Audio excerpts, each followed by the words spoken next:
Yeah, so there is a pretty popular American religion embraced by millions of Americans that believes there were Latter-day Saints. In fact, one of them lived in Palmyra, New York, and he was visited one night by an angel who told him about I think he was the main guy. He told him about these gold plates that were buried in his backyard, and he dug them up. And he put his head inside this hat that was filled with these magic stones, and he read those gold plates that were written in Egyptian hieroglyphics and translated them and wrote them down. And he had eyewitnesses to this who all signed an affidavit on the first page of the Book of Mormon and said, "I was there. I saw it happen." Why don't you believe that? Because the evidence isn't there, and I can make, by the way, I can make golden plates in my garage. That's not a miracle. Whoa. Secondly, all the witnesses, or most of the witnesses anyway, recanted. And thirdly, Joseph Smith's... Smith's, hang on, please. Excuse me, ma'am.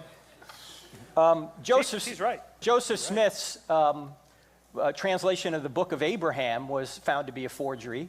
Now, I'm not saying Mormons aren't nice people, don't get me wrong. I just don't think the evidence is there for the claims of Joseph Smith. So what do you think about Mormons then? I like Mormons.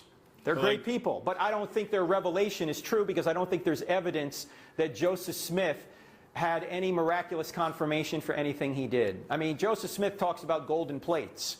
Not to be disrespectful, but golden plates are not a miracle. I can make golden plates in my garage with the right equipment, right?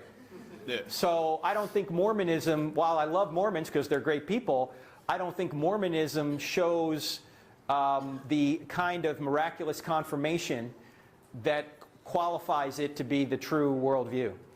Currently, I'm talking with several Mormon missionaries and several people back home. And so pertaining to that, is the Kalam cosmological argument a viable argument to, I don't know, go against their claim of an infinite recession of gods?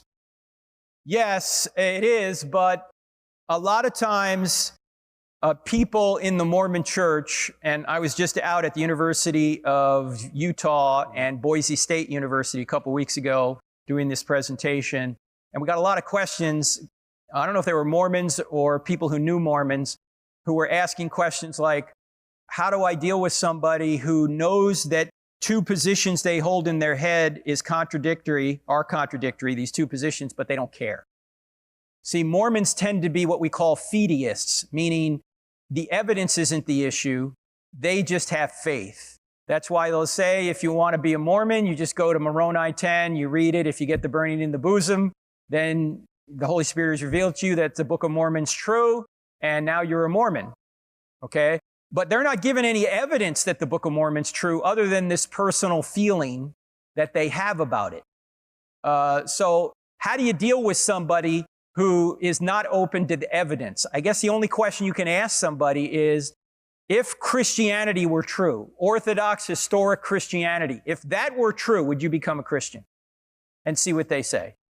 If they hesitate or say no, all you can do is pray for them, plant seeds, and wait. Now, I've had interactions with Mormons. A number of years ago, I had an interaction with a Mormon over dinner, and I was talking about the Kalam argument, the cosmological argument, that you can't go on an infinite regress. You got to get back to an uncaused first cause.